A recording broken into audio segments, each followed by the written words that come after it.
other than that, I mean, like, I guess the only disappointment was I was expecting it to be like gorgeous outside. Why were you expecting that? I don't know. I think because like so just to catch you up, Lyndon, Troy and I were talking a little bit, but I was awake at like 4 this morning, and so I kind of saw the sun come out, and I think that like because I saw it turn from like dark to the sun was not up at 4 a.m. No, right, but because I was up at 4 a.m. too. I was still playing yeah, me too. Apex Legends at 4 a.m.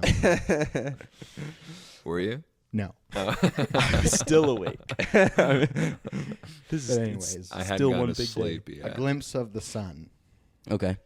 at 4 a.m. Yeah, and so I think I was just like imagining in my mind, like, birds and all that good stuff. Birds and chirping. the bees. Yeah, I thought it was going to be more light even than it is, and it's just snowy today. Well, it's a really well-known snowy. fact. When I estimate my time travel, I always assume it's like August 12th Time travel. at 2 a.m. I was That the roads will be perfect, dry, and uncrowded. And then when it's like, oh, there's a foot of snow and all the idiots with no winter tires are careening into each other, I'm like, that wasn't part of my what estimation. have I done? I know. I was like, when we were waiting for you and realizing that it was going to be much longer than we originally anticipated, I just like went off on you to our guest here, Ben. I was like, this guy can't be on time, can he? I can. I have been on time for the podcast before. Have you? Yeah. I swear it's always never a little remember. late. I never. You never remember. No, I never do. You just remember my faults. I what's the I don't know, whatever the bias is. Ever since I went to university and they like only taught us biases for like 4 years, that's all that's the only thing I remember is just like all these different biases. And so now I'm like, I try to pull it out whenever I can, but it's never the right one. Welcome to Mission Stories, everyone. My name is Troy. Lyndon, you have made it. It's a snowy day and you're here. Hello. I've arrived safely. You arrived. Safely. You've arrived safely. And is that a word? That's not a word. No. That's definitely not a word. I didn't get enough time to do my vocal warm-ups. Do you want to do that now?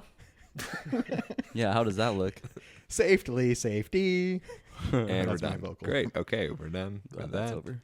We have a guest here in the Mission Stories podcast studios. And that's right. There's multiple studios. Live from the studio in Calgary, Alberta. It's it's Saturday morning. Ben Smith. Yes. Hello. How's it going? It's going good. We were already brainstorming some good subjects. I've forgotten them all though, but Yes. we'll come back to that. I just want to talk to Lyndon for about 14 to 30 minutes now. Mm-hmm. Lyndon, how was your day so far? How's that traffic out there? You know, that's the listener's favorite part of this podcast, when I describe in detail my Yeah. commute to the studio. Yeah. They love it. They do love it, and they are in love with it. Just kidding. They hate it. It's the Do they worst. really? I did it one time when I had an existential crisis about the bridge construction on Crowchild. You had an existential one. That's like episode 3. That's like 40 episodes back. Have you listened to any of those like really old episodes, like the first one? I try not to. I listened to like the first one a little while ago. I will admit we've become better at not making like some weird mouth sounds that we used to make, or I am anyway. You know what I used to do a lot? I used to do and like, you know that like A sound? little snap. Yeah. I'm going to be Mouth so snaps. self-conscious now moving forward. Yeah, you're not You going to know. be as good as us. Yeah, not as practiced. But you'll get You're it. going to hear the sloppy slops every once in a while. Yeah. I know in the early episodes, I used to like just breathe heavily through my nose right into the mic. Oh, no. How do you have a technique for not doing that? Like, how do you breathe now? Do you just hold your breath or something? It's like when you're talking, I'm just like, and then I have lots of air for when Yeah. I'm ready to talk. So when you talk, it's like, and then you're like, But then the hypoxia makes me say strange things. right. That explains a lot, actually. Okay. Well, I just did it again. But yeah, I try not to listen to episode 1. It's a rough one. I think we need to delete it or something. You said you were going to delete it years ago. I know. And I also said, you know what I think we should do is we should like edit the best bits from those first 5 or something into one so that, you know, no one can go back and be like, me too us or whatever from those old episodes. Not that there's anything you could do that with. Heaven forbid. Insha'Il. So, like I said, we got a guest, Lyndon, today. Mm-hmm. Ben is here. Ben Smith. I know Ben from way back in the day. Do you want to hear our origin story? No, I want to tell you mine first. You go first. Wait, Okay. we have an origin story? Yes. All right. I'm Well, excited to hear that. Well, shut up about it because I'm about to tell mine first. Me and Ben go back. When did we meet? I'm like, I don't even know what it is. I think it's like that we, like I came home from my mission. And were you in the YSA ward at that time yet? I want to say like 2012, 2013 would be. Oh, that's like way beyond. So I came home in 2010. Yeah. And then like a couple of years after that. Yeah. Yeah. So I remember you coming into the YSA as sort of a young lad, and like the youngest you can be, I think. Which is funny because I don't think that I was, but I run into this problem all the time where I look, Are you really like 35 or something? well, I look like I'm 12 is the issue, right? No. Well, I mean, today I Less have this so now, yeah. Yeah, the facial hair, right? But back then, maybe a little bit more. No, you strike. You know what you look like is 18 or 19. You look 19. Right. Okay. But you're how old? 21, 22? 25. You're 25. Yeah. That's incredible. Yeah. Okay. See, this is going to serve you well your whole life, though. It's a superpower. Absolutely. Yeah. Totally, because I was the same way. I was the same way. And then it all crashes down within a week. Somewhere around 27, people start to be like, yeah, what are you, like 27? I'm like, I look younger. I've always looked younger. So, yeah, enjoy it while it lasts, I suppose. I have a feeling that, I don't know what it is. I think it's like the eyes. The eyes get old, like as soon as They get wrinkly, the smile They marks. do, yeah. Windows Marks. to the soul. Yeah. And the soul does not lie about its age. Lennon, how did you? Because I have like a hard time. Like if I didn't know that you were my age, I don't know how old I would even think that you are. Do you ever get people telling you that you look younger than I do. Yeah. So I don't actually know how old you guys are, Okay. which Oh, this is fun. that could be fun. Yeah. Okay, so you got to guess now. Well, you you guys- already told him when you got back from your mission. Well, don't give them hints. I'm blocking that one out. You're like, don't worry. It's like, I forgot about Suck that. at math. I couldn't figure it out if I tried. Well, you guys have got to be 27 plus because you told me that. Right. Right. That's good. That's good. Yeah. That's some deductive logic right I like there. that. Yeah. You're right.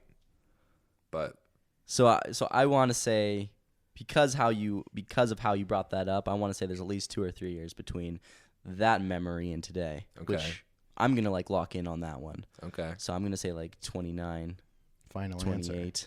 29 is right for both of you guys. Mm-hmm. for both of us. Yeah. Okay. Wait, when's your birthday, Lyndon? In May, It's coming up. The big 3-0. dirty 30. The dirty 30. See, I eat a diet Ooh. rich in collagen. I put needles in my face every morning, And then I eat the collagen. Yeah, a lot of amino peptides in my diet. Keeps me looking Peptides. 5 years younger than I am. Did we just come up with a great business idea just right then? Yes, we did. Call it peptides. I don't know. We're gonna have to flesh this one out a little bit.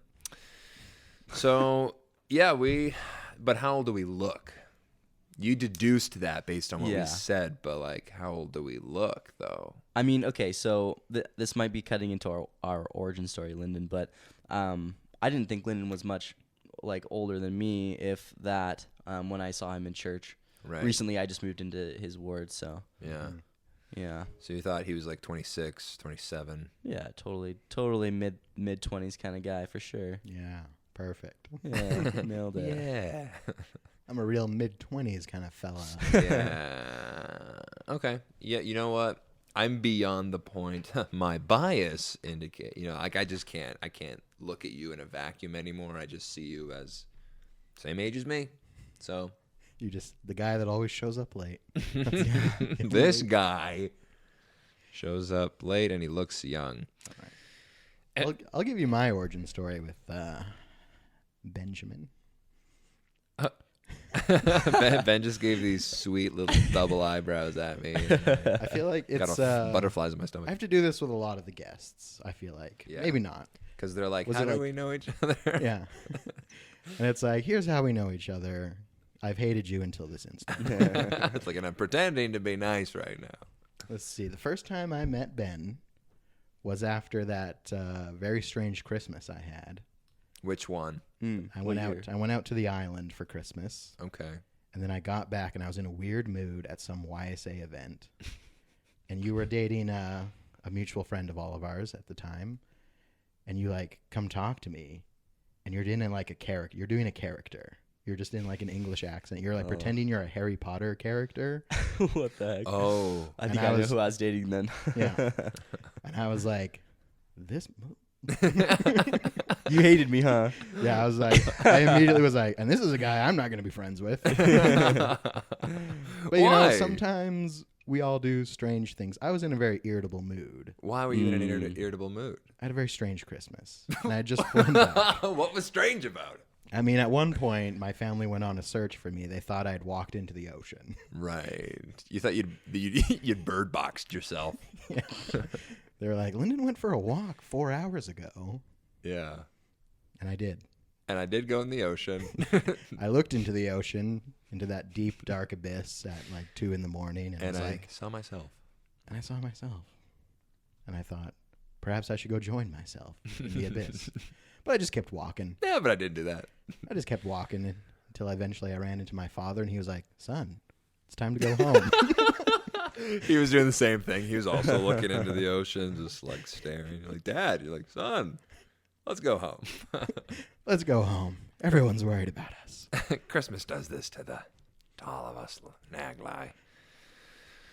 So then I okay. flew home straight to this YSA event, and I was just like, Why did you go right? That's like the worst thing you can do. yeah, I was like decompressing in this milieu of, To be yeah. on a plane and then to go to a YSA event immediately. I don't know if it was dangerous. immediately. I mean, it was probably just the same day.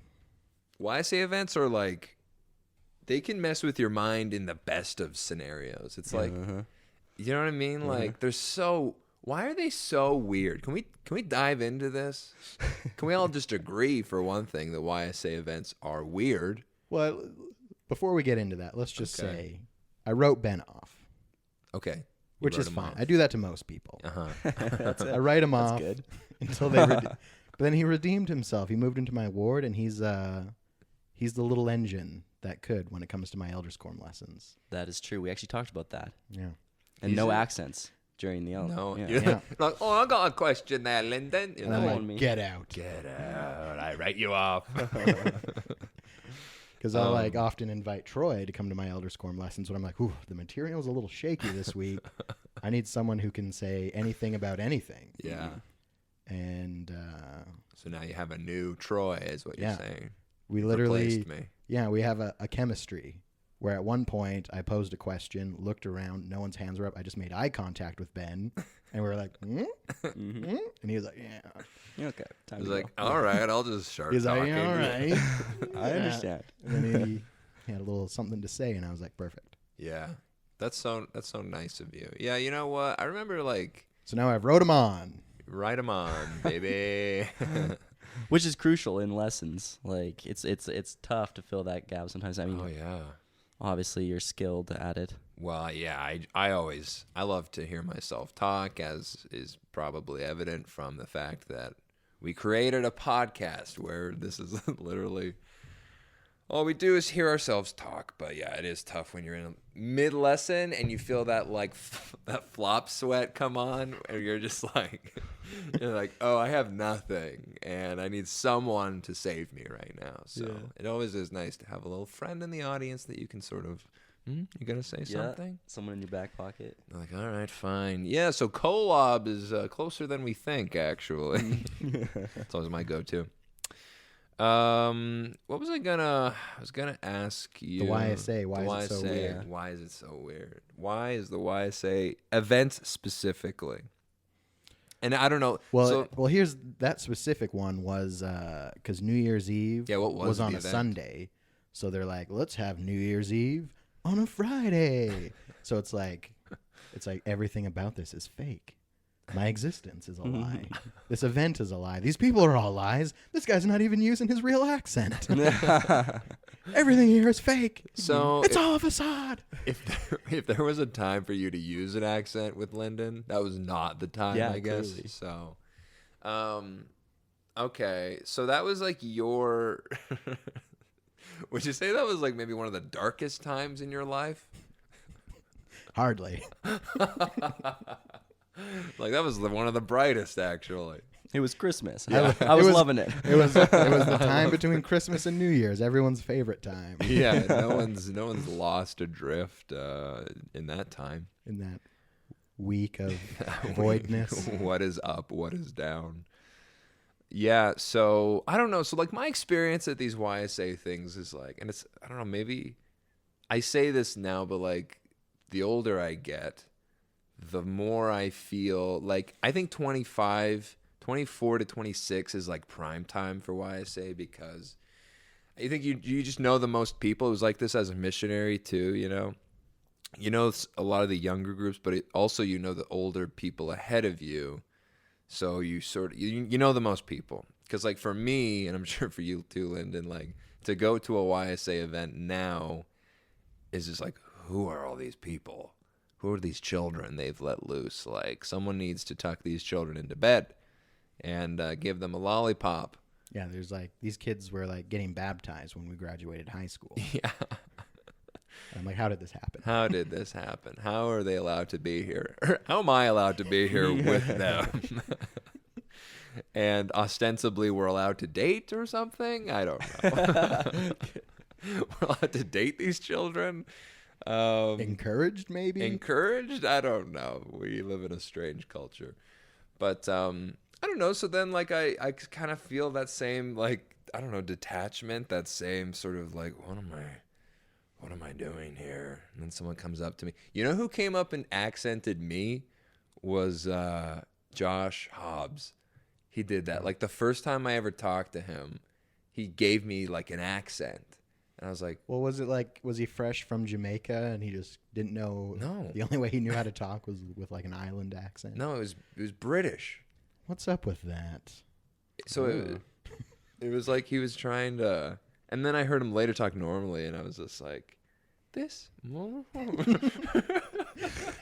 it's trying to trick me. I don't know. It's just I don't like when He's trying to trick me.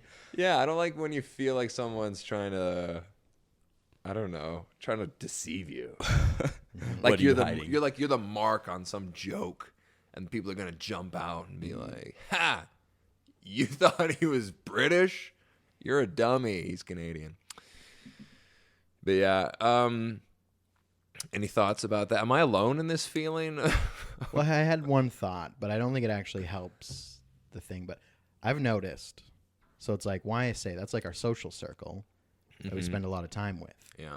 And so I think a lot of times for me is when I do like some sort of family event, Christmas, family reunion, whatever, where I spend a lot of time where I realize I'm like, these are the people that are permanent in my life. Yeah. They don't go away. Mm-hmm.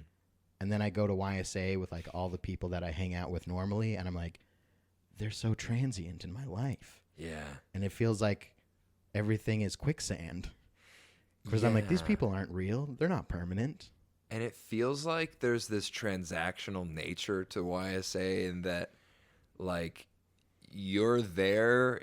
It's like you're there so that people can get something from you and you can get something from someone else. You know, like, because we're all, you know, like I said, trying to, like, date or trying to, like, find your eternal companion or whatever, or just a date.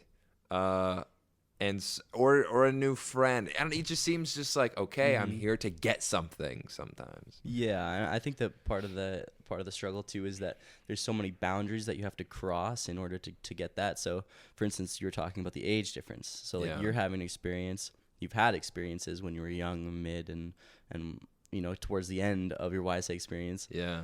So are they having that experience too, from like the 18-year-old perspective, where they're like, trying to navigate that, and they're kind of nervous on. But if the thing is I think, and I feel that people have come out of their holes with their groups doing the things they want to do, and they've been throwing in this circle of people who are, it's not always something you really want to be doing, right? So it's not always naturally engaging for the group who don't otherwise share a lot of commonalities. And then if you want to go talk to that person or pursue something with that person, like, you have to cross some borders and, like, go into their group. You gotta, that's the worst thing. Trying to enter someone's group, especially like as an old, tall guy, I feel like I have a distinct disadvantage with my height. You should be able to climb right over those walls. No, I can, but that's the thing, is it's not earned. I can just like walk up to a group of like, I don't know, 18 to 22-year-olds and just be like, "Hi guys," and I feel like I'm one of the parents. I'm one of the chaperones, and they just all lock up like no one move. He can, his vision's based on movement. So if we just stay still, he'll go away. They just treat you like an ancient predator. That's all. Like I'm a T-Rex. I don't know. It's funny. It's strange. So Ben, one of the things we talked about before Lyndon got here was that was sort of like this post-mission idea, because I'm almost like I'm quite interested in like the post-mission experience. I think it's part and parcel with serving a mission, that time period of like. And it's different because you might even argue that like we're all still adjusting, and you never really adjust, and you never really come home even, like, because even when you come home, it's this different place, sort of, because like the people, you're different. A lot of the people are the same. Some people are very different, Let's at least start off by saying, like, so where did you serve? I honestly don't know where you served. Okay. So I know Lyndon was in Arizona, but I served in Tempe. Oh. In 2014 to 2016. Arizona. Oh, yeah, that's right. You brought up, you told a mission story in the lesson, and you're like, oh, and there's a lot of people. Like, you're talking about like Yuma or something, and I was just like chuckling to myself. I'm like, I know all about it. Where did you serve? Tempe. Oh, you were in Tempe. Same mission. Same mission. Well, not the same mission, because they chopped it up right after I left. They always do that. To make room for all these, new young Well, like I always said, I baptized too many people. They had to split the mission. Nailed it. No, you didn't. So technically, I served in Tempe and a little bit of what is now the Gilbert mission. Okay. Nice area. I don't know what any of this means, but... So well, do you love Arizona? It's fine. Yeah? Because when I first went there, I was like, this place is like ugly. This is nasty. I'm never going to love this place. And then by the time it was time to leave, like, actually I moved back for a summer. Really? Yeah, last summer I spent in Arizona, and I loved it. Were you selling alarms? Pest control? I wasn't. Actually, that's what I wanted to do. I wanted to, because I was a salesman afterwards, like the best of them. But but that didn't pan out. But yeah, I tried to get back to the States, just couldn't. It never being does. Canadian. Yeah, it's just, man, it's rough. It's hard getting down there. But I actually did. I ended up getting some work with some fine people down there. You know how that goes. And, were you like a day laborer or something? Yeah. Were you picking lettuce or something? Yeah. Some fine people. Well, I was working with the Mexicans, right? Like, okay, yeah. Which was fun. So you literally were like a day laborer. Yeah. That's awesome. I was just working under the Cash radar. corner. Yeah. Sitting at the corner of Home Depot. Almost. with a plaid shirt on and some boots. It's always long sleeve white shirts. Okay. That's the secret to beating the heat in the sun. Yeah. Long sleeve white shirts. They wrap themselves up. Yeah, like the people who are okay. maintaining the place. Because the thing about Arizona is that every living thing has its own little its own little wire that just drops water on it all day. You know what I'm talking about, yeah? Well, not every living thing, but wire? Every human but almost. has a wire. Yeah, no. above It's just them. it's this little black cable that goes underneath and just like drops water on. any plant, Okay, the yeah. irrigation. Yeah. Yeah. Okay. Irrigation. Gotcha. And that's what you were doing. No, I wasn't doing that. I was worse. I was actually much worse than that. I was doing AC. blowing the water in. Yeah. No, I was doing air conditioning. So I'm the Okay. guy who puts in the air conditioning. Thus, very hot. So you're always going into place. You're always in rooms that are not yet air conditioned. It was brutal. I was working in this big old folks home, and it went like 4 or 5 stories up. And if you weren't on the roof, you were in one of those rooms, and it never cools off. Mm-hmm. So you go there in the morning with your like 2 4-liter jugs of water, and you sweat all day. Even when you're just sitting there, you're just sweating. I have pictures of beads on my arms, beads of sweat on my arms, and my pants. And one day I left them after work and revisited them, and there was all this white stuff all over. Yeah. And I was like, what in the world? Like, it looks like chalk or something. And it was the sweat that had dried. Just salt, Yeah, it was calcium, the worst. Sodium. sodium. Just calcium. Hopefully not pants. potassium. I sweat calcium. Bones are just dissolving through your skin. You're like all calcified afterwards, just covered in like this external shell of bone. That would be weird. Voldemort, no nose. Yeah. I was gonna ask you. So but it's a dry heat, is what I was gonna say. Yeah. That's what they always say. Does that Well- affect anything? There's It's like, is it similar to Vegas? there's See- monsoons there, Yeah. which makes it very not dry. So like it's obviously it's not as bad as like Argentina or something like that, but Yeah. The monsoons, it's like in late August, and it'll just like dump rain. Like rain that I've never seen before. Yeah. And the ground is like made of hard clay. It's the desert, and it's not prepared to receive the rain. at all. So it's just rains, cats, and dogs, and you're like, what? And then it like flash floods constantly. Jeez. So like the cool. parks in Arizona are all like little bowls, little dishes. I think they have that in like California too. Okay. So that like everything just the parks in the cities just become like little ponds after it rains, and By design. yeah. Mhm. And the locals, they complain so hard. Like it's like, oh, it's monsoon season. It's now like 20% humidity. They're like, this is unbearable. Yeah. And I'm like, give your head a shake. It does change things a little bit being on a bicycle. Yeah. But I mean, I loved the rain. I remember going out in the nighttime and just because it's still warm. It's pouring and it's still like it's very acceptable outside. Yeah. Very fun. Quite This is temperate. very acceptable. Wow. Unlike today, which is unacceptable. Oh, it's brutal. Just snow for days. Oh, Yeah. wait, so which zones did you serve in? I was kind of all over the place. Casa Grande, Maricopa. Wait, you had Tempe, a Chandler. Maricopa zone. Yeah. Where was yeah. that? Maricopa. Well, that's like the whole county. Well, yeah, Maricopa County, yes. But so you have Casa Grande, Uh huh. or however you want to say it, and then The not big far from that is house. Maricopa. And That was like a city. yeah, exactly. And so there's like 2 kind of desert towns, and then there was even like I think I've been there in Red Dead Redemption 2, actually. Really? Probably. Yeah. Yuma is pretty famous for a Continue. prison. So the Yuma's way out there. That's like missionaries used to go and put their hands over the border and take selfies from Mexico. And then get sent home for Yeah. it. Did you Well, serve in Yuma? I didn't know. Mm. For a while, that was kind of the prison of the mission, you know, Ooh, for the neglected, the neglected. or I don't even know if that's the right word. Did they have like... Rejected, I should say. More like, So I have this feeling that you were like mission leadership of some sort. Am I correct or am I wrong? wow, that's interesting. That's an interesting. You haven't brought it up, which is strange. Basically off- oh, Arizona? You mean where I was AP? Let me talk about which zones You where I was. strike I'm me- like, which zones did you serve? And you're like, well, I was a zone leader in Maricopa.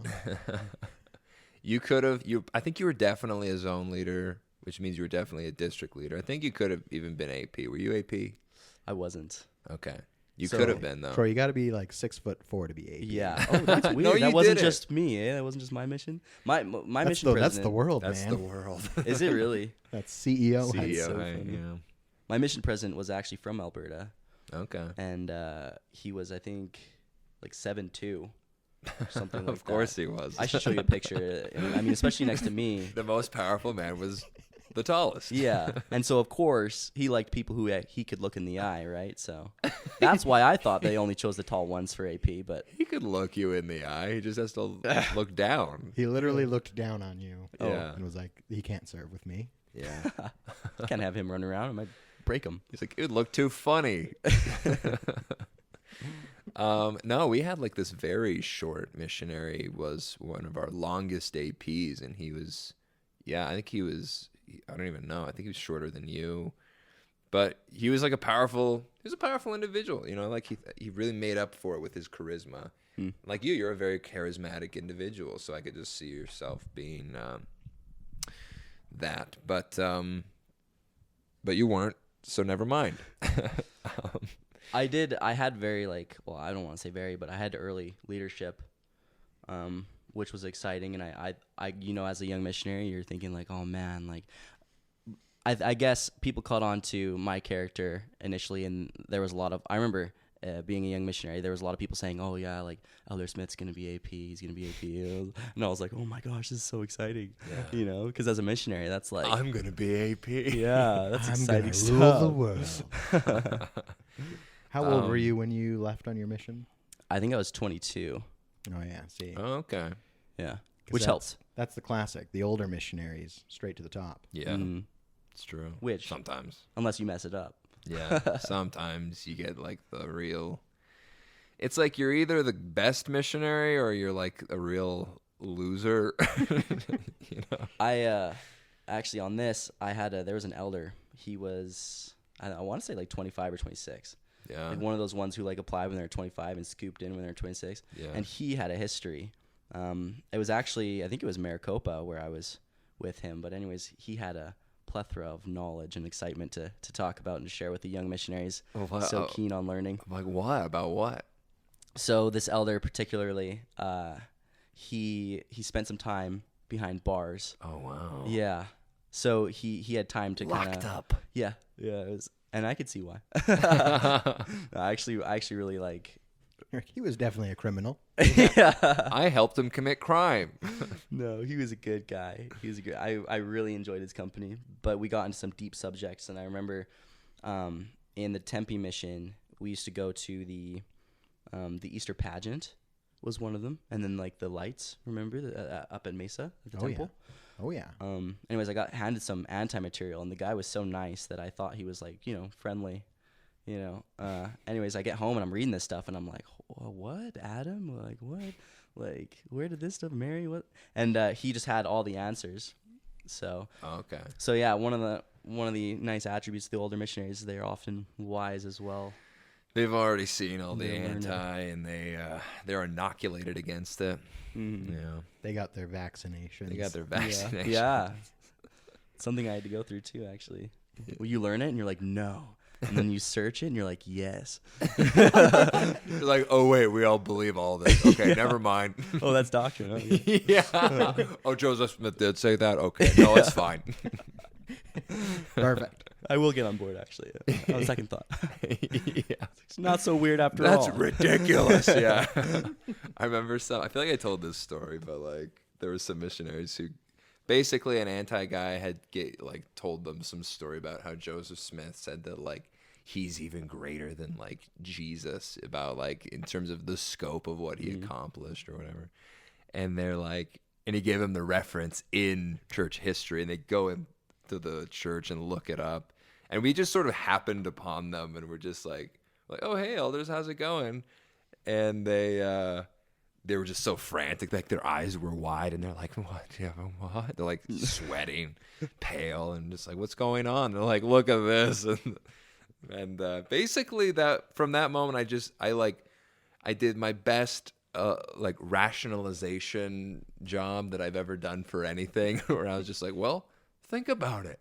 maybe he's right. they're like, yeah, maybe he is right. Maybe he is. Maybe he's not. Yeah. Feel better? Yeah. They're like, Yeah. I do. Basically, it was. I remember at the end of it being like, "Do you guys feel better?" They're like, "Yeah." We let them like sit in on a lesson so they could, I don't know, feel the spirit. Anyway, so I want to ask you about a couple of things. I want to get to this before I forget. How do you feel about these new missionaries being able to like call home every day, talk to Right. mommy and daddy, like mommy, daddy, I'm scared. Put them on Skype and then go to sleep with the sound of mommy, singing them to sleep. Troy, you're projecting your bias onto him. What Let do him you answer. think about No, that? that's. I haven't thought about it an awful lot, but for me, I really enjoyed that distance, and I think that it was so like crucial. And then I look at people who I've seen go out on missions, even more recently, and I'm just like, now is your chance. Like, run, get away from your parents, and they've kind of bridged that gap now. You can't get away. Yeah, You and can't. and even I read it, and it said the call should be initiated by the missionary, and that's not gonna fly. Yeah. You know what I mean? It's not gonna. Mom's gonna be waiting there Monday and be like, gonna be like, "Let me take all your P-Day," because there's. I don't know. Yeah, I don't know the details too. So we'll see how it pans out. That's true. I think Jeremy was right. Missionaries are too soft now. They are. Well, I don't know. Do you think this is a reaction to something like were too many missionaries going home, or too many of them having some sort of like mental health problems as a result of like That is a big thing. this? My favorite tweet from all of this was someone who said, missionaries are too soft now. Like when I went on my mission, my family was already dead because I killed them to be more focused. And I laugh. But I'm just also like, because I almost think too much communication could be a problem. Well, I mean, in my case, I remember even my sister at one point, they saw the email that my dad sent me, and they're like, what is... They realized like my dad basically would just type up inspirational speeches for me. Yeah. And then my sisters felt bad because they would basically just type up gossip and rumors and all the problems back home and send that to me on a weekly basis. Yeah. Which was not helpful as a missionary because I'm just like so far removed from the situation Yeah. that it's like, well, I can't help you with any of this. So now you're just like dumping garbage on me. Yeah. I just So it's like missionaries don't need that every week. no. Yeah. Exactly. But maybe if they're getting like Skype calls every week, then maybe they have a foot in the mission and a foot at home. And They're more invested in solving problems at home, and maybe that's a good thing. I wonder if the overexposure to home will just be like, okay, let me just go like be a missionary now. You know what I mean? Like, because you're homesick and you're like, well, I miss you, but like, if you could call home every single week, at a certain point, you're gonna be like, okay, nothing else much new happened this week. You know what I mean? Like, it's gonna lose its charm. It's gonna lose its novelty. And I assume, I wonder if some missionaries just won't use that at all.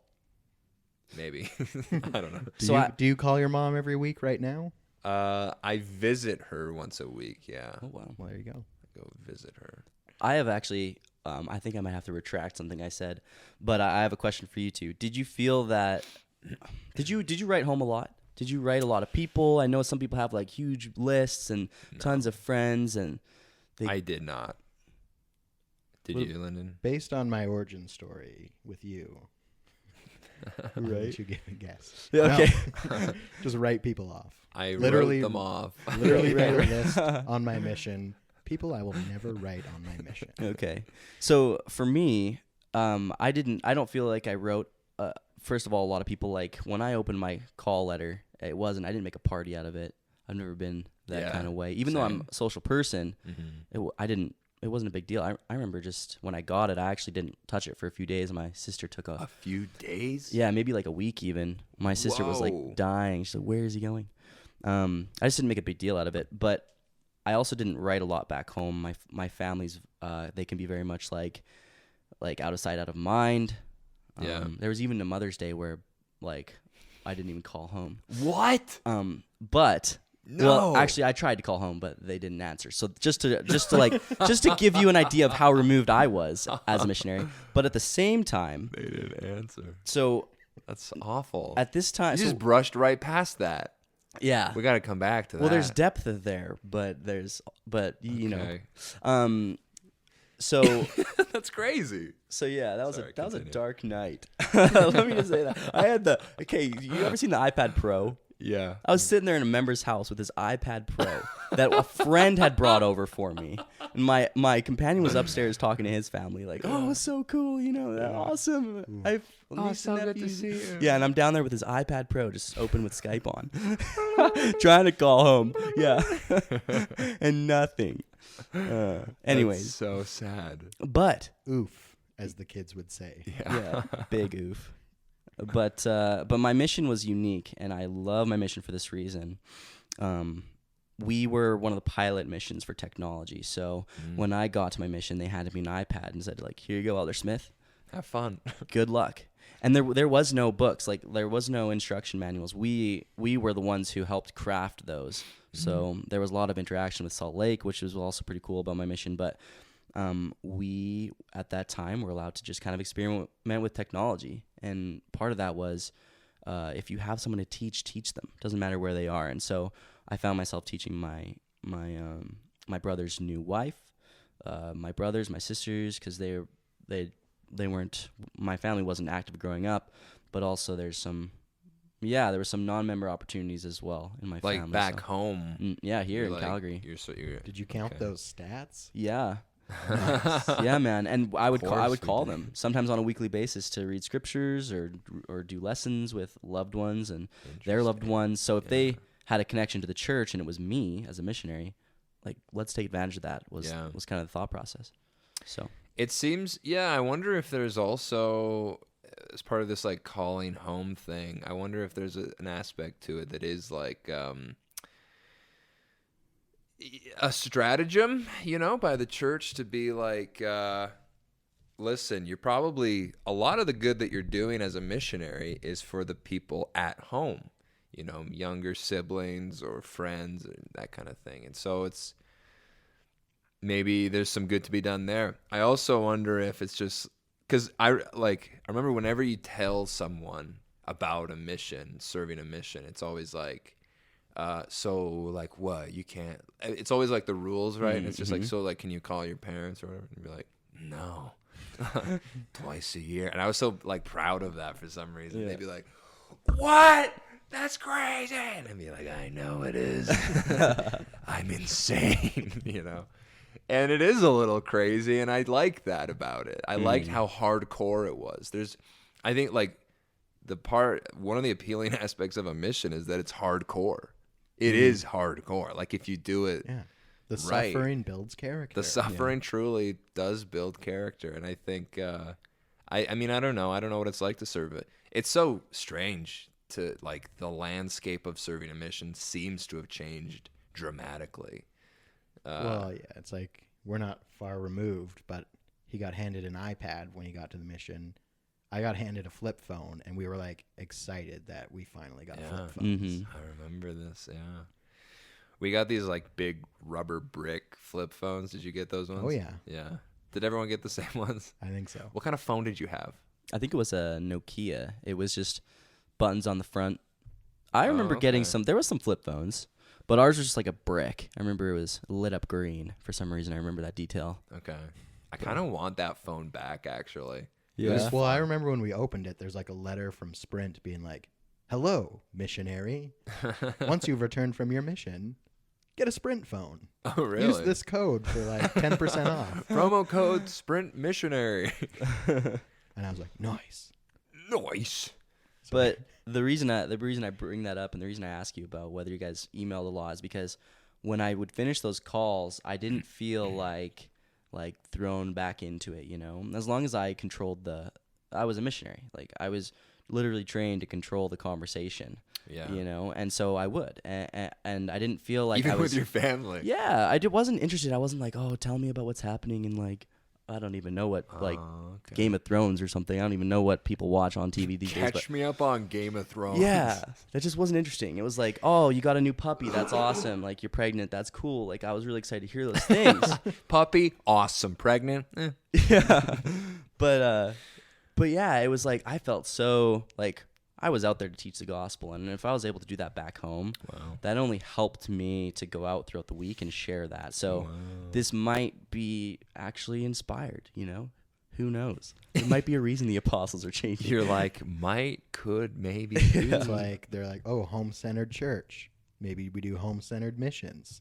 And we're like, no. Do you think that's coming? I Send gotta everyone to South America to suffer. I wonder if, like, what other change, like, can we predict, should this be a new segment on the show where we just predict how missions are going to change? Well, didn't we already do that? Everyone goes to the MTC and just, like, hooks up to a virtual reality. Yeah. Serves a mission in virtual reality. Converts, like, fake people. It's like a video game. That'd be kind of a fun... Your virtual reality avatar interacts with non-member virtual reality avatars. And Yeah. And they sell the non-member side as like, want to bash with Mormon missionaries? Play the video game, and the hope is that, like, I don't know, 10% of them get flipped to our side. I don't know. What a crazy possibility that would be. what if we already are just all hooked up to machines and our lives are just virtual simulations? Yeah. What if? You know, if the funny thing about that would be because if this is my simulation, there's a lot of people who talk about this maybe being a simulation. Like, I don't know a lot of video games that are like looking at the screen like, hey, you're in a video game right now, you know? Too many bugs. Yeah. So I don't know. Probably not. I'm going to say no. I'd say that's maybe not. Although, isn't the gospel plan just kind of one big simulation, though, if you think about it? If you think about it. Coming to Earth. Except for the fact that what was there is now here, so it's not like by proxy. Right, it's not a proxy, but it is like a little testing ground. It's like a little We're just arena. We're in The the Hunger beta Games. right now. We're The beta. in the beta. Heard something. You know the British pronounce it beta? Is this true, Ben? I don't know. Let me just... Okay, beta? Yep, no, that's right. Yeah, okay. Beta. That was like Australian, I feel like more. You're the second person to tell me my British sounds like Australian. I really need to focus. I need to fix that.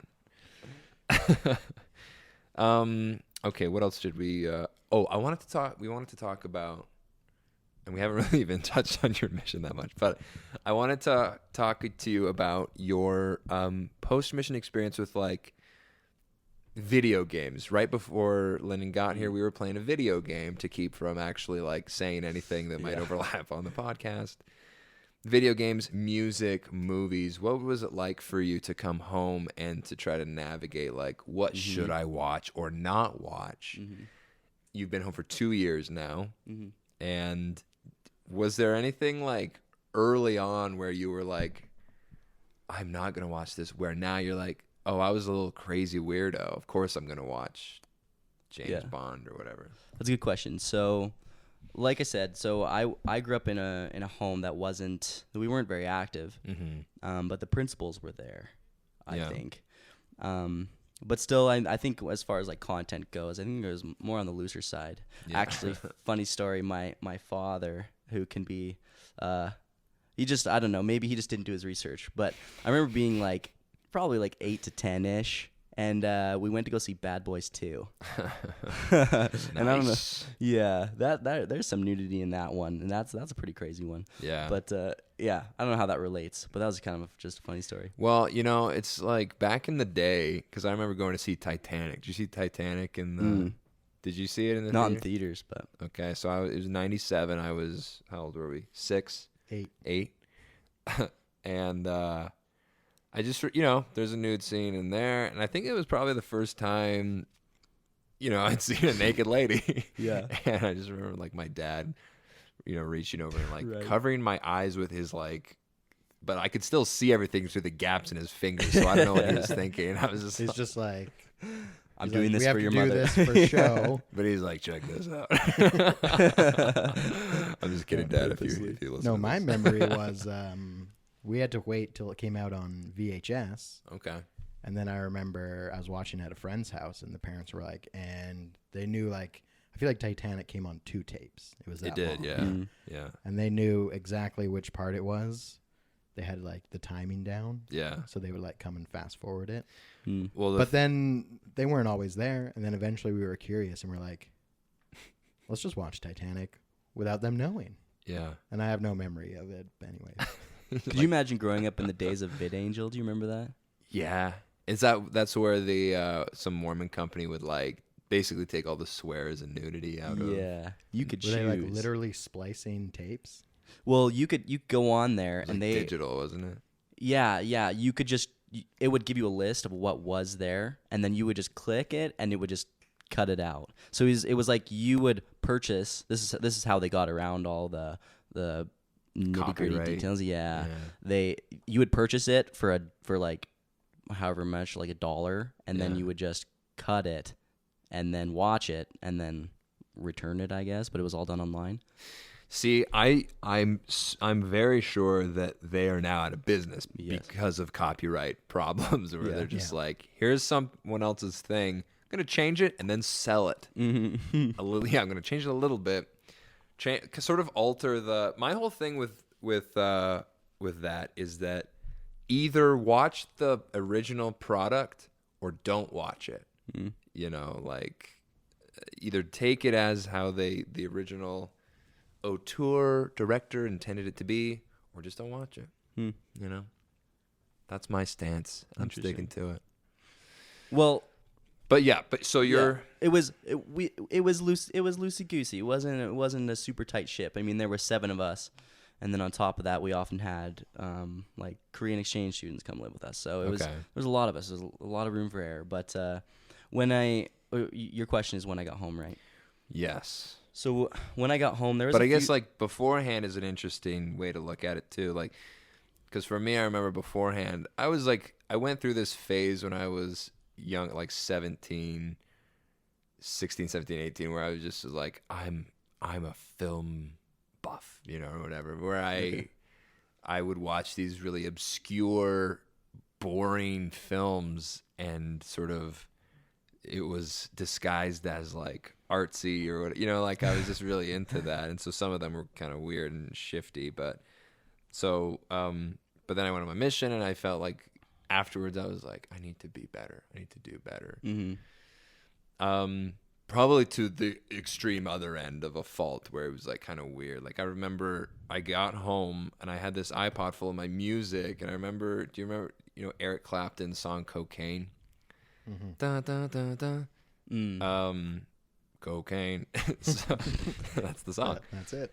I remember like listening. I was like, I need to get rid of my bad music, and I was like, basically, I had gotten to this point where I was like, do I need to get rid of cocaine because it has the word cocaine in it?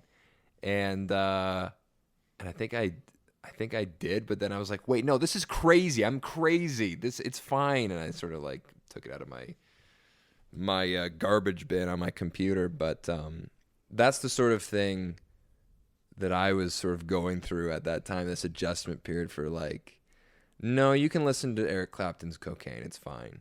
You know, but like, I wondered, Yeah. is God upset with me? That's a really good question, and I have I don't know, something to propose, I guess, and see how you Okay. feel in regards to that specifically.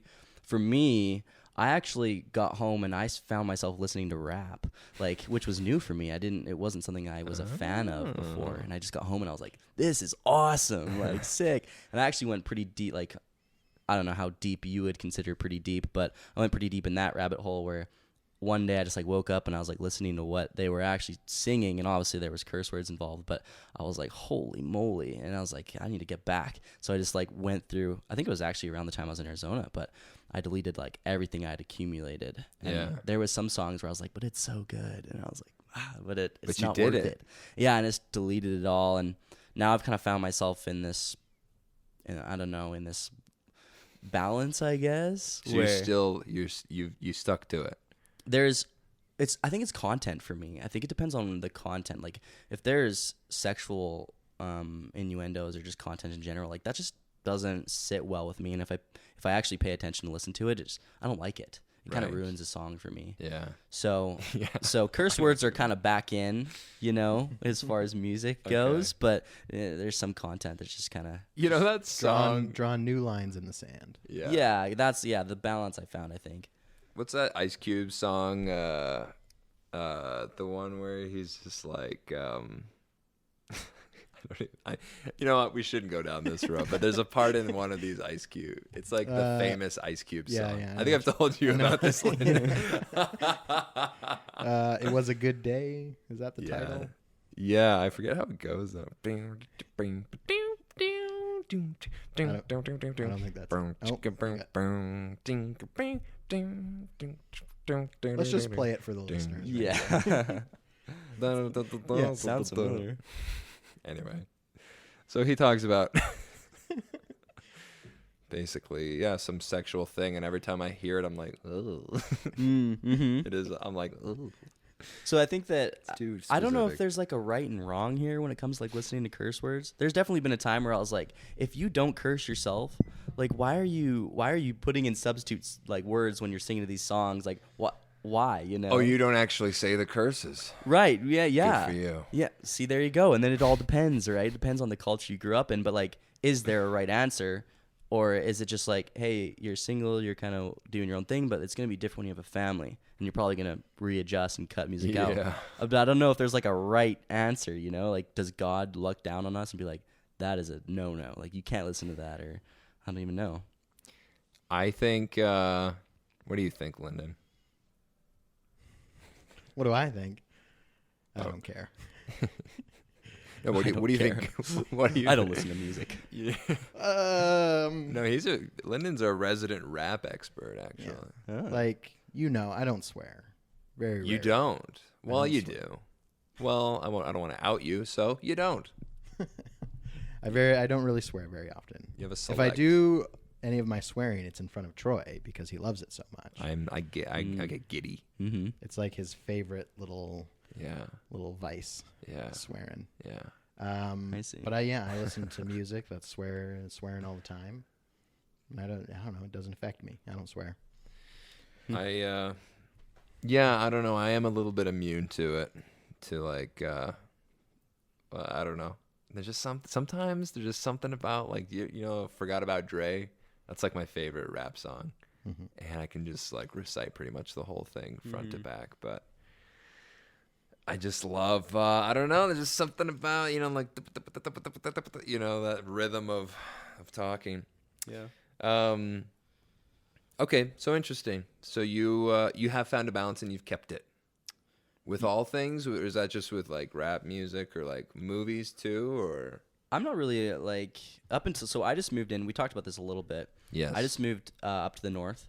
Mm-hmm. I live with, there's 5 of us. Yeah. And the guys Too have many. Netflix. Yeah, no, it's didn't fun. we discuss this? We're like neighbors. Yeah, we are. We live on like almost the same street. Really? Yeah. Cool. I've actually been driving on his street the last few days to get to my house. Because it's a better street than his, yeah. Well, that is slightly true because Streets a ahead. water main burst in front of my house and they blocked off the whole crescent. So I've been driving down his street to get into my back alley. I see. Is your street the one with like the crazy, outrageous house with all the Christmas decorations and lights? I think it's just north of me. Nope. Guess not. Based on that empty glazed over stare I'm getting. I'm just like, what's the definition of crazy? It's like Christmas one of those flat top houses with just like Santa up there and like. All right. So, anyways, Well, I live south of you. Oh, so there you go. So one street over to the south. Okay. Mystery solved? I don't know. Yeah. I think. Do you live on that street with the? I'm just sitting there being like, my neighbor puts Christmas lights up. Does that count as crazy?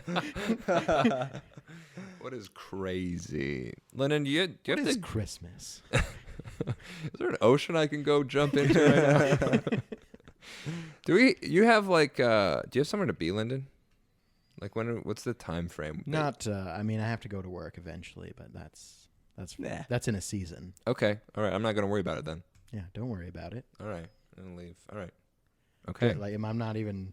If I came dressed in my little work outfit, then you'd know that. Maybe. Yeah. Your hair looks crazy right now, by the way. Mm-hmm. Okay. Just so you know. I was just like, should I put on a hat? And I was like, no, embrace it. No. Embrace the craze. Not This cutting is a my hair for podcast, another after 2 all. years. Now I've outed your crazy hair though, and I'm sorry. My hair's a little crazy too. Let's talk about your mission. You got any sweet mission stories? I did get a little bit of feedback from the people. Did we get any emails? Oh yeah, we do have an email we should probably read at some point. I got a little bit of feedback that they're just like, I want to hear more mission stories. And I was like, Ha-ta-ta.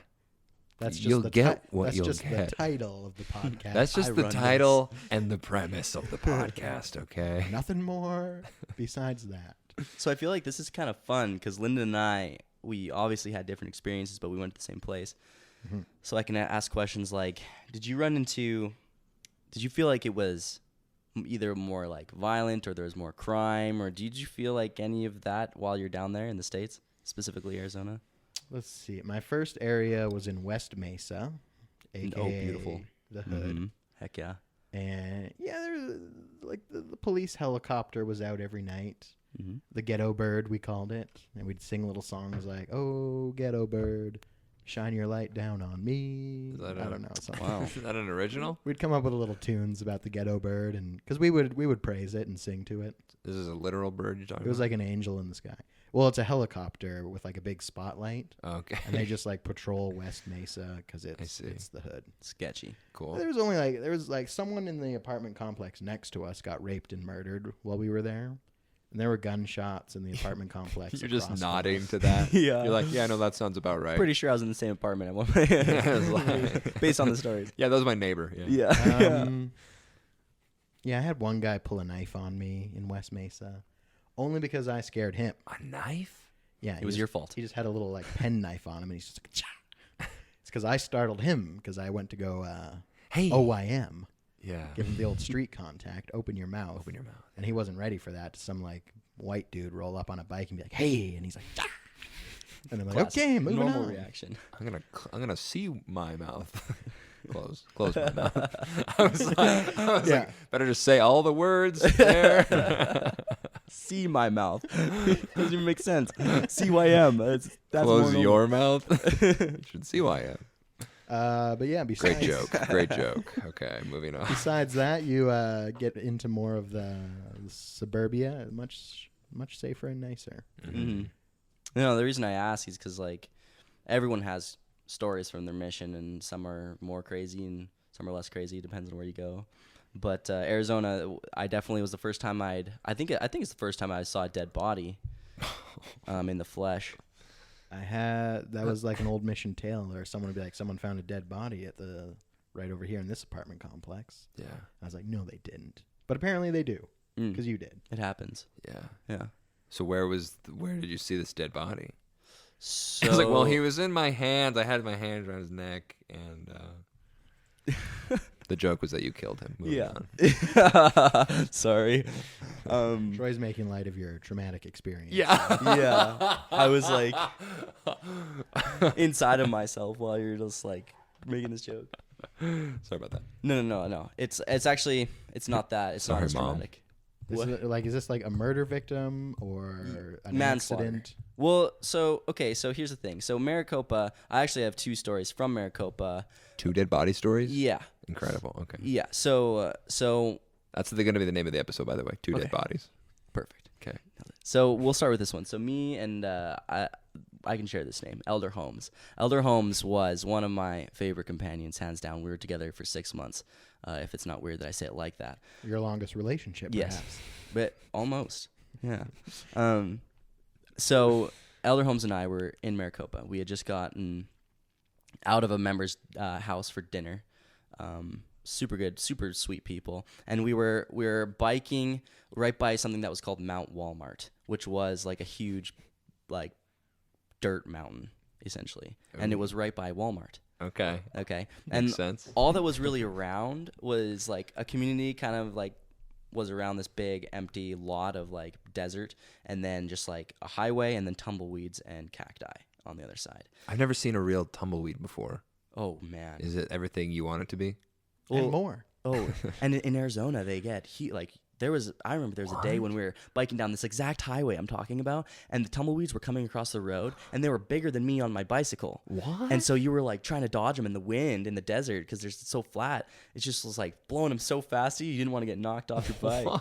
Yeah, it was a good time. Did you experience that? I spent all my mission either in the cities where only little tumbleweeds would sneak in, or up in the mountains.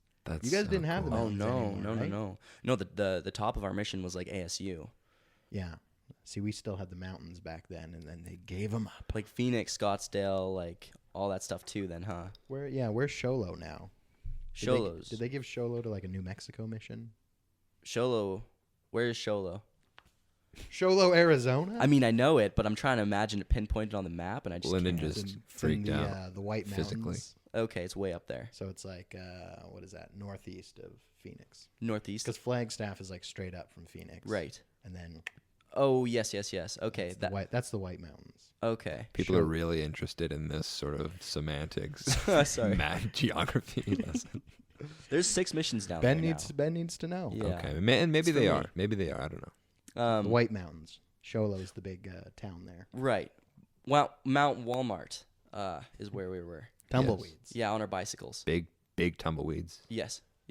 Not far from there was but Elder Holmes, he was kind of he's like the skateboarder kid, he's just like always having a good time, and that was kind of like I remember him saying to me one day, he's like, we have to find something fun to do every day. And I was like, yeah, missionary work is fun. What are you talking about? Yeah, but we definitely had fun. Anyways, this particular time, we didn't have anywhere to be necessarily. Mm-hmm. And so there was these sick jumps built into Mount Walmart that people would like take on their dirt bikes. And we were hitting these on our bicycles, and we were just like having fun, ripping around in this little dirt pit. And he went over this one jump, and there was nothing really like nice about the other end of it. Yeah. And he like ended up smoking it and going over the handlebars and bending his bike and all this stuff. Oh no. So I was worried Elder Holmes was going to be the dead body. Yeah. Yeah. I know. He broke his neck. And he died. Favorite companion. Yeah, favorite companion. There he is. We would have served for another 6 months, but he passed away. So that's not the case. No. Mm-hmm. So we ended up walking down this highway, and it was getting kind of dark at this time. And what did you do with the bike?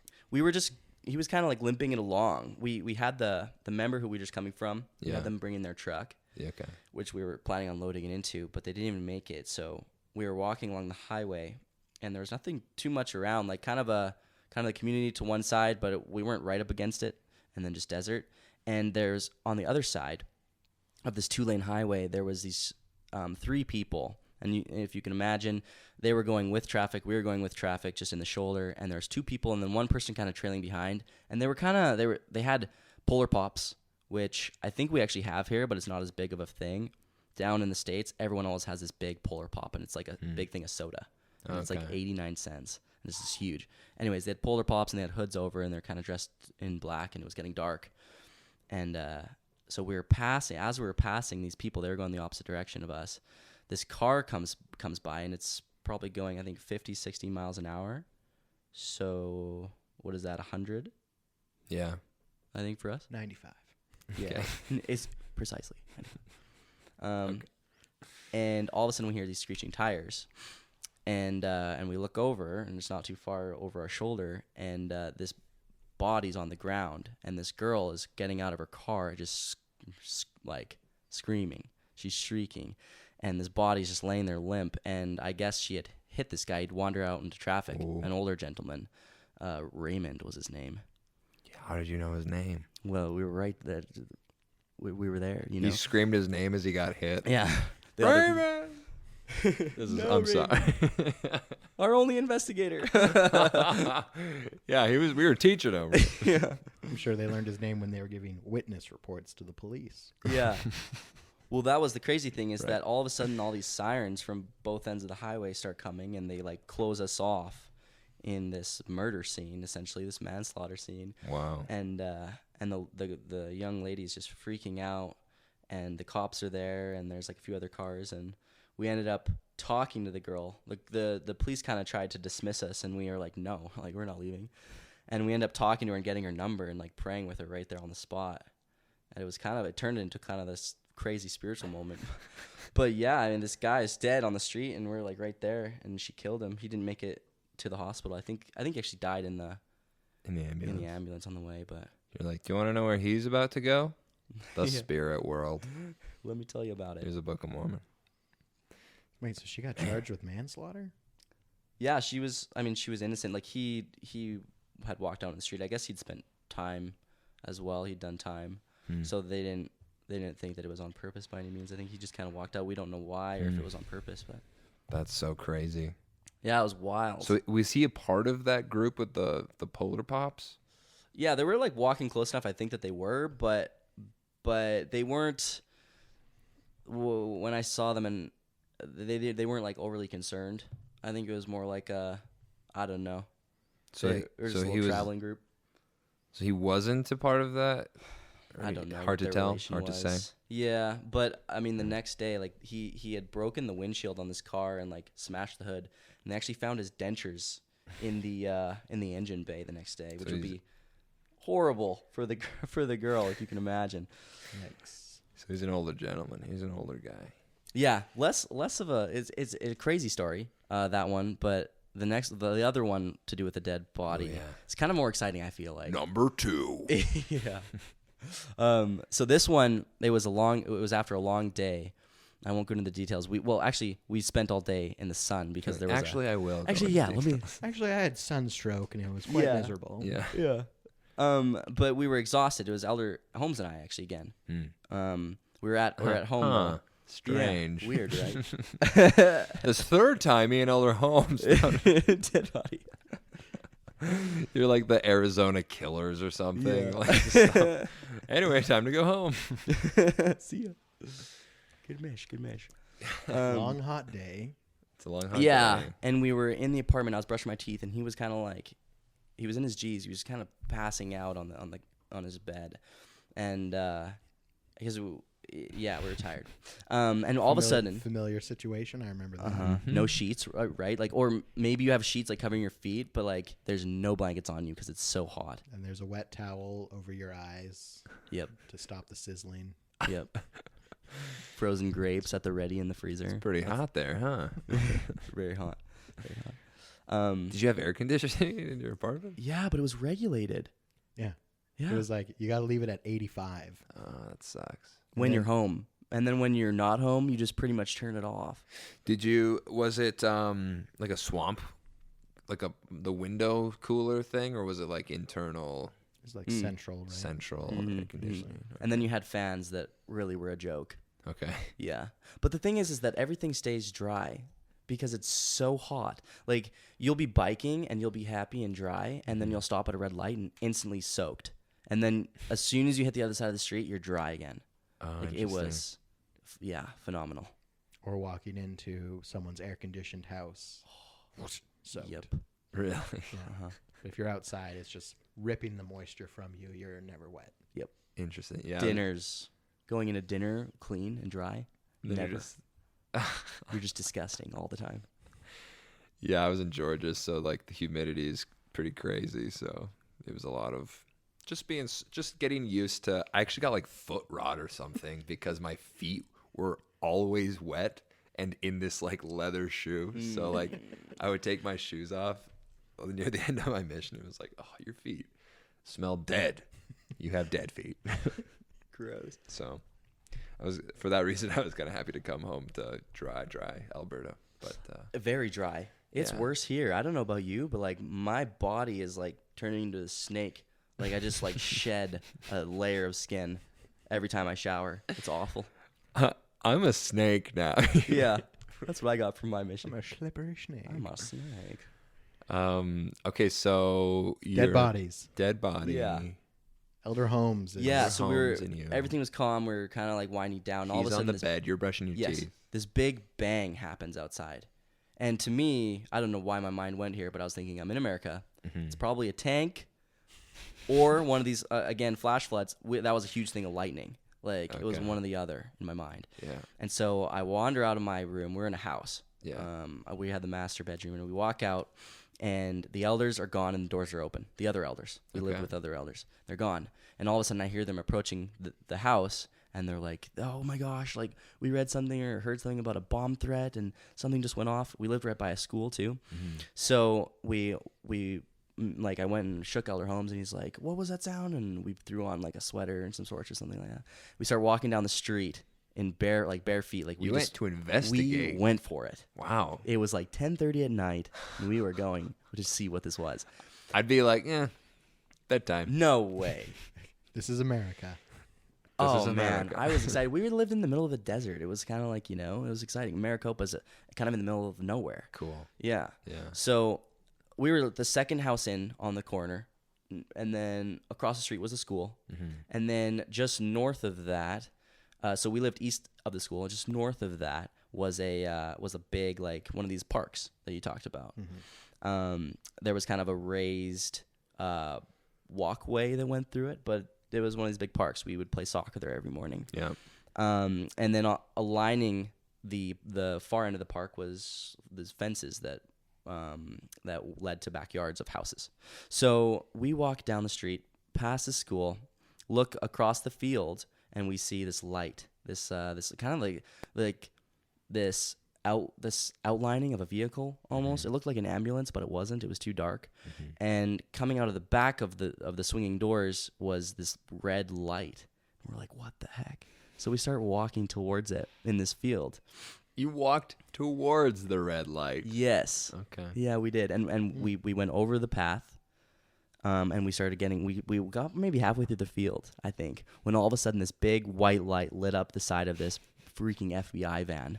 Whoa. And we're like, what the heck? And then the lights pan over and point towards his house and start opening fire. No Just way. boom, boom, boom, boom, boom. And like all of a sudden we're in this middle of this like gunfight. Like these guys are returning fire from the top of the house. Just like No. and we're like, and we run and we dive behind the path, and we're like, hunkering down, like we're in the middle of D-Day, just like what's going on? Army crawling through this field, 4 missionaries, and the FBI. There's the 4 of you. Yeah, there's all 4 of us in the house, and so we're like hiding. And as soon as the firing dies down, we just get up and just run out of this field. Change position. Yeah, we needed to move and move. Go. Yeah, move fast.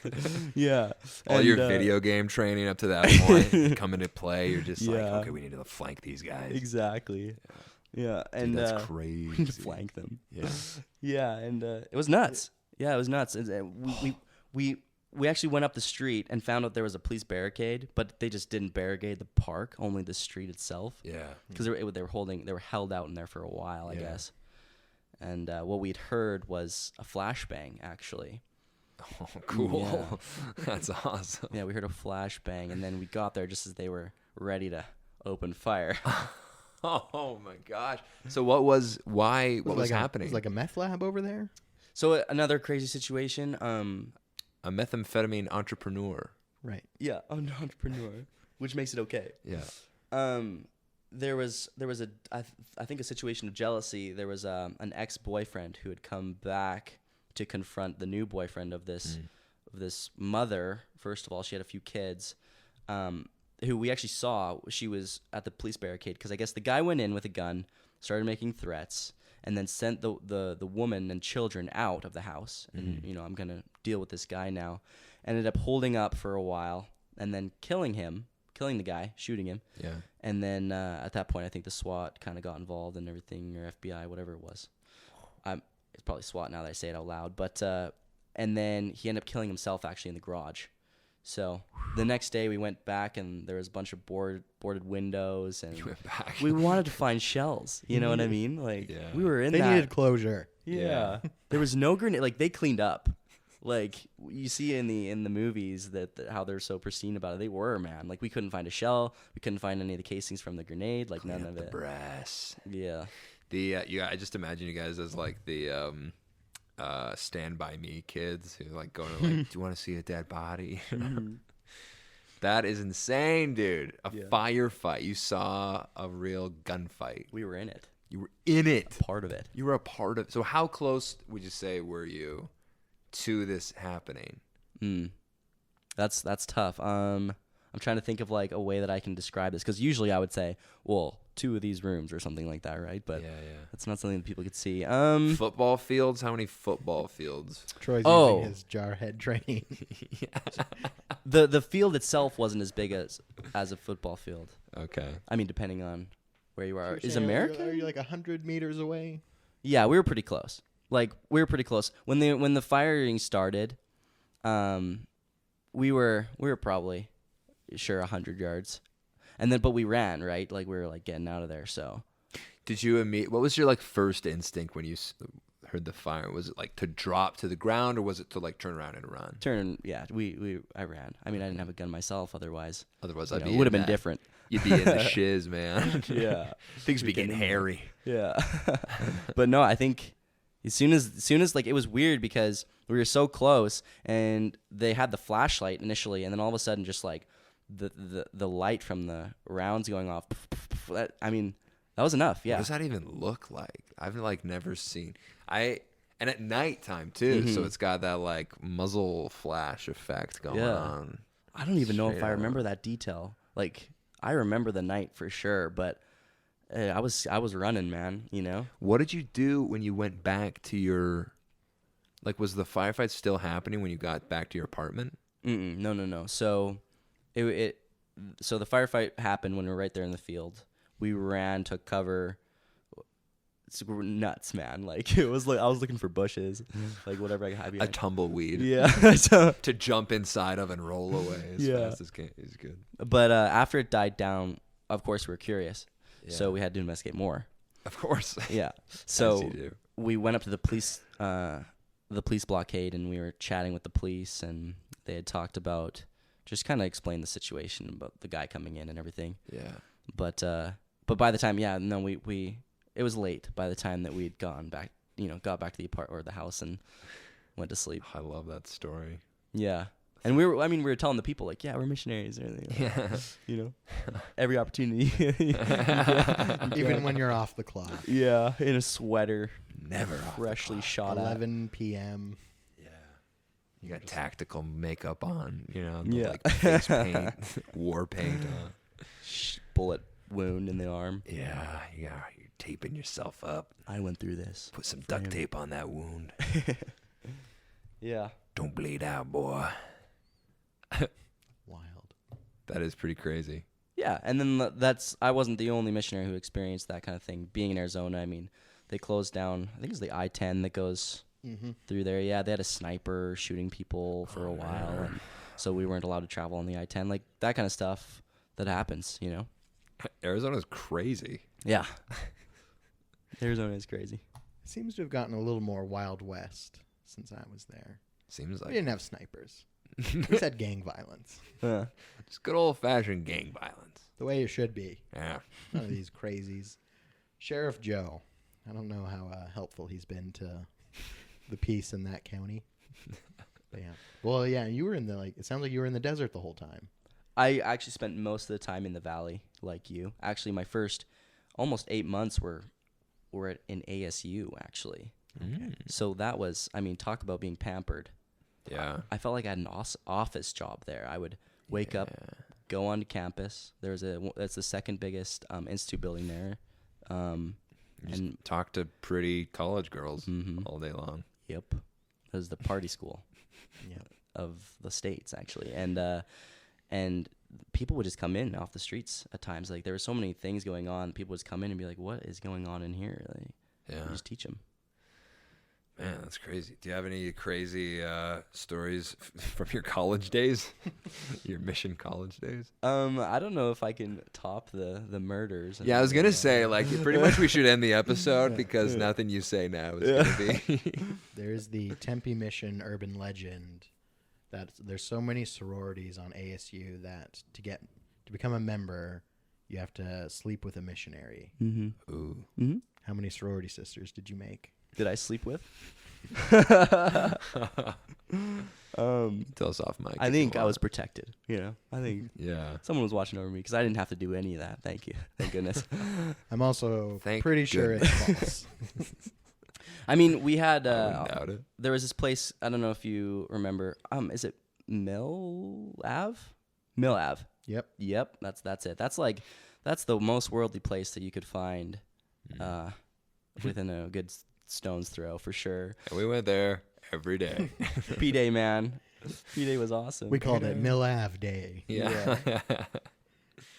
But it was cool. I mean, there was a lot of fun things to do there on campus, but it definitely felt like you were at some sort of vacation destination. Like you'd be walking around trying to find some kid's apartment, and there'd be these beautiful people. Like that's just how people are. Yeah. I think here, in Canada, where Everyone's just we have to bundled cover up. up, yeah. But down there, people are beautiful, and especially at ASU, and the girls especially as well. I think that's one of they're famous for that specific thing, is beautiful women. So, but yeah, it was weird to be a part of that, and then I don't know, just like proselyting at parties and stuff, that kind of thing. You got a red Solo cup in one hand Yeah. and a Book of Mormon in the other. Yeah, and it's teaching like, people. But that's what we hold did. Hold my root beer real quick, and then Yeah. you I don't know, do something crazy, jump off a roof into a Yeah. pool. Were you a English speaking missionary? Yeah. Did you have how many companions did you have? Oh man, that's asking a lot of me. I mean, you had one for 6 months, so. I did. Then So I that's had one. 14 others. you might. I mean, honestly, like I might have to count that one out. Because I mean, I guess that's a tough one because did you have a lot of different areas and companions, or were you sort of one of these I had 4 areas and 8 No. companions? No. Yeah, like I was in Tempe, Chandler, Mesa. Like I said, I was in Casa Grande and Maricopa. Which part of Mesa? I was in East Mesa. Yeah, I was where you were, right by. West Mesa or East Mesa? I was in both. Were you? Yeah. The Mesa King. We have 2 chunks of Mesa. Mesa There's Verde. the Skyline steak out in East Mesa. That's not a part of the Mesa mission for some reason. In fact, our mission president, I think, forgot that the Skyline steak was in our mission and forgot that he had missionaries out there. Wow. I think he joked about that, but I think it was actually true. It was real. He's like, I have missionaries in Skyline steak? He's like, oh. Whoops. And they're make a note of that. Do you know where MCC is? Mesa Community College. Yep. That's where I was. That's where I was. Yeah. Oh, You I probably can were tell. in my apartment. Yeah, it was nasty. Oh my goodness. Did you sleep on a bed that had a big sweat stain in the shape of Lyndon? Or something? Actually, worse. I think. Was the bed that was held up with milk crate still there? Well, it's funny. Missionaries do this thing where they, at least on my mission, they would stack the beds on top of each other to make bunk beds, and they got pretty creative with it. They would do 2 on the side and 1 in the middle kind of thing. Wow. Yeah, make these just crazy. But there's this one apartment that it was actually in East Mesa. I was living with, it was my first Tongan companion, actually my only Tongan companion. Right. And he was so fun. But we lived in this tiny apartment where there's a very, very small kitchen, which connected to the living room, which was also the dining room. And then this very narrow hallway, which led to a bathroom. And then on the 2 sides, right and left, the bedrooms, which is where we studied. Yeah. So we had our beds kind of in the living room there. And that's where I got bed bugs. First of all, which I thought was a myth. I thought it was just part of the song, don't let the bed bugs bite. I thought that's all that was. Yeah, no, those are real. They're real. Yeah. Yeah, it's like mosquito bites, but every single one is times 1,000 and it sticks with you. It's awful. Oh, that sucks. And I was the only one getting bit. There was 4 of us. And I was just getting terrorized. They just liked you. Over and over again. Yeah. Often. You were terrorized. Yeah. It was. Bed bugs. Yeah. But I remember this one day. Is this I don't even know. Okay, can you guys tell how many people are viewing? How does that, who's your viewership? Do you know? Yeah, we, you're talking about numbers wise? Just people in general. I don't know. You guys know your viewership. It's to some extent. basically from what I heard. Calgary YSA and a couple of non-Calgary Okay. YSA type people. Because, you put a bunch of young Some men in there. married men. Okay. Yeah, you're right on. Just, living the Yeah. old days. Because you put a bunch of kids in a room and, then they're living together. Yeah. Shenanigans are gonna happen, right? Uh-huh. Yeah. So especially when they're Tongan, right? You Yeah. know, like they're fun people, exciting people. Yeah. I remember this one day, because you always do the classic pranks of like throwing the ice water in the shower and stuff like that. So I had this blender. I never did that. You never did. No. What? Lyndon. What? I was I was an anti-shenanigan kind of missionary. I was an Okay. anal retentive missionary. Okay. I was like, no jokes. Actually, no, I no pranks really though. So what? Anything that was like, I don't know, that was gonna take a long time to orchestrate. Right. I tried to be fun loving, but at the same time, I was very full of anxiety throughout my whole mission about just being righteous and good and everything. You guys were APs then, huh? I'm just Not kidding. quite. No comment. No, for me, it was like shower time is when I don't have to be with my companion. Why would I ever disrupt that? Yeah. Interesting. Why would I ever throw ice at him in the shower? This is fun. I'm learning a lot about you guys. Yeah. Well, I did that. I learned to do that, I should say. I don't think it's part of my nature, Yeah. but I definitely learned to do it, yeah, being a missionary. But so I had this blender full of ice water, Yeah. and the intention was to pour it on my elder Nayata, his name, and but he was ready. So I opened the door, because if you live with a Tongan, so I was the kind of kid who would always find my own stall to change in before going into the pool. Not after being with Elder Nayata. Like, all barriers were down. Yeah. 100%. So no closed doors, no locked doors kind of thing. So in this case, the door was closed. But I opened the door, and he's not yet in the shower, and he sees me coming in there. And I'm just, like, wearing shorts, and that's it kind of thing. And he's, like, naked. And he like makes eye contact with me, and I'm like, oh no. So I like close the door and like run from him, because he's like a big dude, you know. He's not too tall, but he's like scary. Anyways, so I go and like I remember grabbing a broom, and I was like, Elder Volkman, like, come help me. And he's and just as I grabbed the broom and like position myself outside of the bathroom door inside my room, this naked Tongan comes running out. He just bursts out and runs into the kitchen, and I chase him with my broom This and with flash of brown just streaks across the apartment. Yeah, and of course this time the other elders kind of perk up, and he runs into the pantry and closes himself in there, and I chase him, and I'm like, Elder Folkman, open the door for me so I can stick my broom in. And so Elder Folkman's trying to wrestle with the door with this crazy Tongan on the inside of there, and it's dark, and I'm trying to poke my broom through so that I can get a hold in there. Yeah. And I'm looking, and as the door's kind of like opening and closing, I can see Elder Nata's eyes, and they're focused on something within the pantry. Yeah. Which is good. All of a sudden, though, they lock onto me, and I was like, what's going to happen next? Like, what the heck? And all of a sudden, the door, like, becomes very easy to open, and he pulls it open, and Elder Nayata comes flying out with this open thing of oil. This huge thing of oil. And the first like, splash hits me in the chest, just, like, shoots everywhere, like, in my eyes, you know? And then this, like, time just, like, boom, right in the face. Now there's, like, tons of oil. And I obviously react with throwing the water at him. Yeah. Now there's water and oil all over this like poor apartment. And what happened next was could only be described as a heteronormative wrestling match between two naked oiled men. I feel like a certain someone's gonna write in with more fan fiction now. Yeah. Yeah. Oh my gosh, that's too funny. I would have died. I hated I don't know. Like, I just wasn't that kind of. I had this companion he talked about. He's like, oh, our last companion, we just run around naked everywhere, and like he'd like poop in the shower, so I'd have to deal with that when it was my turn to shower. Oh. That's abuse.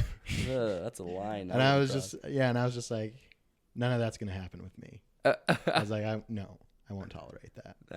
We will be clothed at all time. There will be no shower pranks. As God intended it to be. Yeah. There was times when I had to take Elder Nayata in. I was like, Elder Nayata, you can't be outside naked. I was like, come inside. Come on, buddy. He's like, but it's raining. You're like, so? He just wanted to be outside naked in the rain. But you're naked. Man. Those are some crazy stories, man. It sounds like you had a cool mission, actually. Well, so I actually read through some of my journal entries, Yeah. which was cool because some of them were just on the go. I remember I created this like sub journal that was like, because I had my iPad all the time, which has everything on it. Yeah. So I would like, if I had a spiritual moment, I would just be like, oh, I need to capture this and just like write it down. So you got to keep the iPad? I still have it today, yeah. Was that allowed? What? No, yeah, it to was. keep the iPad? Well, Is that what our tithing dollars are going to? it became like a bicycle because, okay, check this out. So initially they just gave it to you and they're like, here you go, this is yours, but you're going to hand it back eventually. Yeah. So they actually made a change where it was more like a bicycle where you purchased it. Yeah. And the week that they did that, so the week before they broke 11 iPads. Yeah. The week after they made the change, no iPads are broken. Right? Yeah. Yeah. So Right. yeah. So that's how That the men renter's are. mentality. Is that what they do now? You buy your bike from the mission? Oh, I don't know.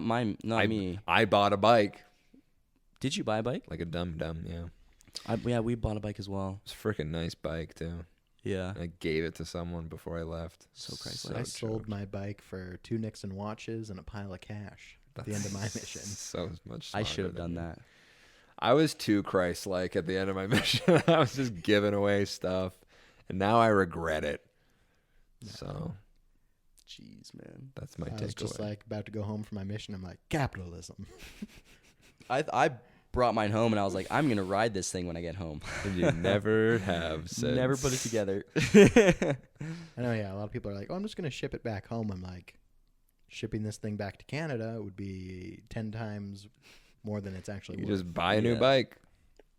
I was like, Yeah. I can They get some paid for dope that. watches. Yeah. Good call. But But yeah. it wasn't all. Yeah, like I said, like while I was looking through my notes, it's funny because I remember those stories, but there's like so many subtle Yeah. spiritual things that happen on your mission that you just kind of like forget about, and the people and the connections you had to them, they were so like deep, and the profound, like I remember just like reading that, the profound thoughts and emotions and like spiritual miracles that were happening, and it's not something I think about when you say, hey, tell me about your mission. You It's know? true. I know it's easy to forget that stuff, to be honest, which is a shame. But yeah, you're right. Like there is a lot of circumstances, and it's fun to read your journal. Were you a happy missionary? Like to look at your journals, were there? You seem to be like an optimistic, sort of upbeat person generally. Were you like that as a missionary, or did you sort of go through any dark times on the mish? So when I was born at ASU. Mm-hmm. I had a pretty cool companion. For a second, I thought you were going back to when you were born as a human being. Right, no. I was like, oh, we're going way back. Let's go back. You want to talk about origin stories? Yeah.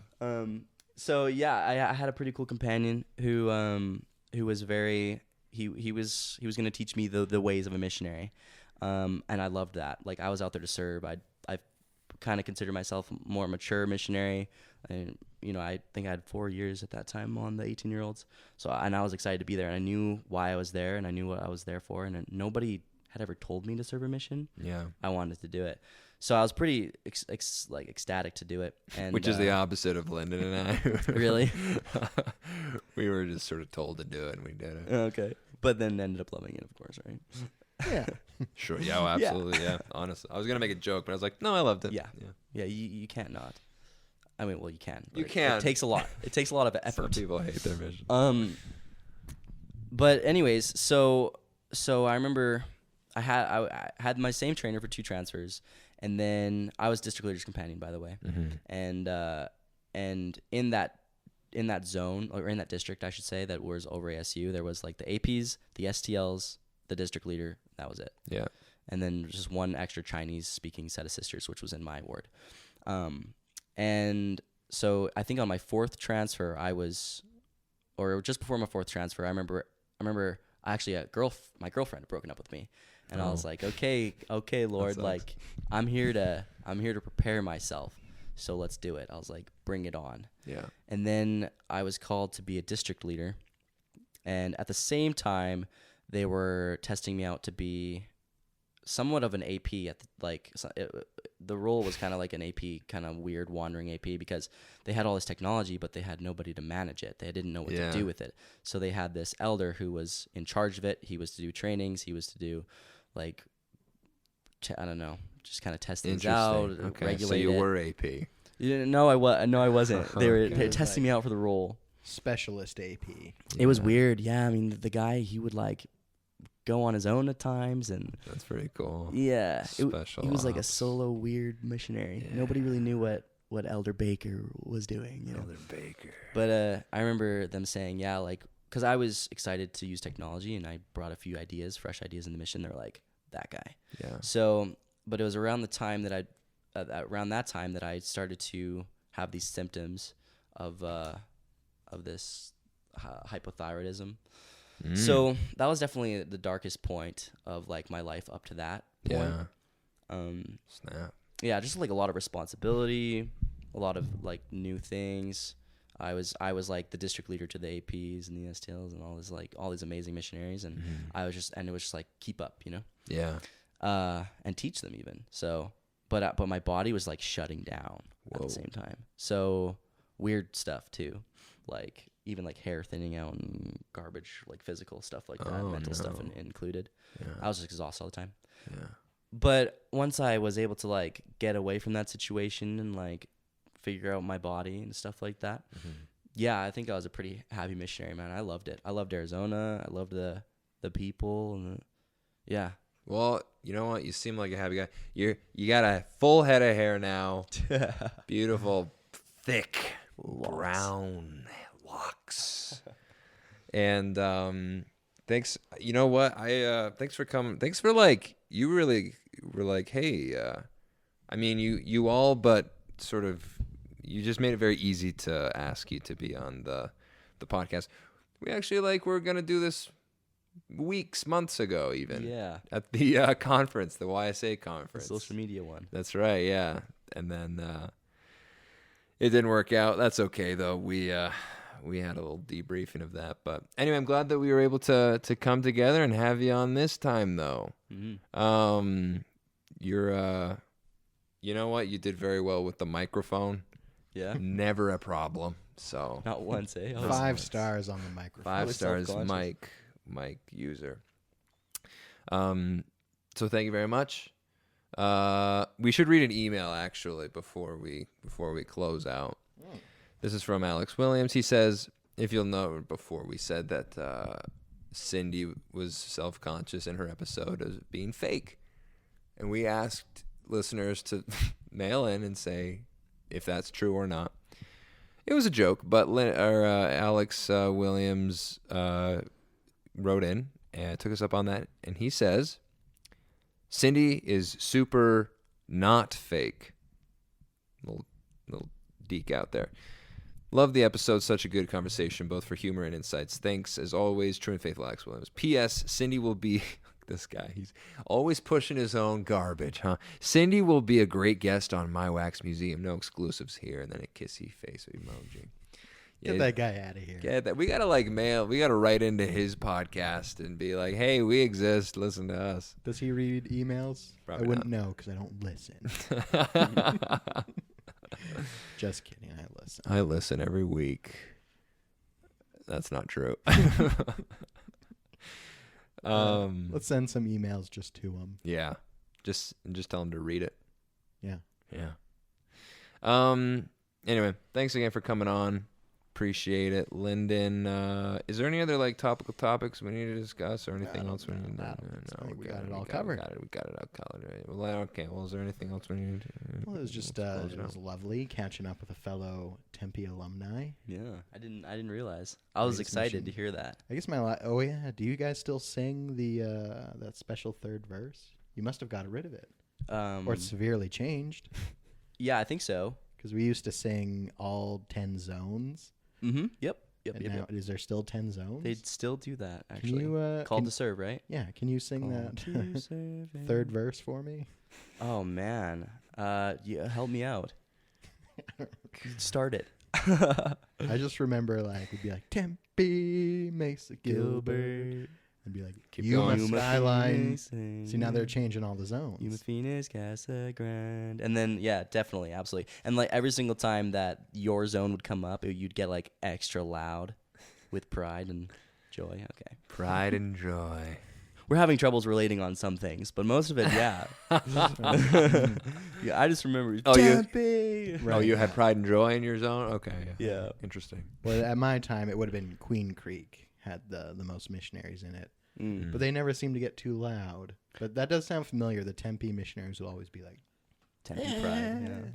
Yeah. we're the greatest zone in the mission. Yeah, we didn't have Queen Creek. You lost it. Yep. Sad day. Oh, well. So maybe in your life, you lose a Queen Creek, Mhm. you gain a Maricopa. Yeah. But in the end, Mm-hmm. you got to stay true and faithful. Bye.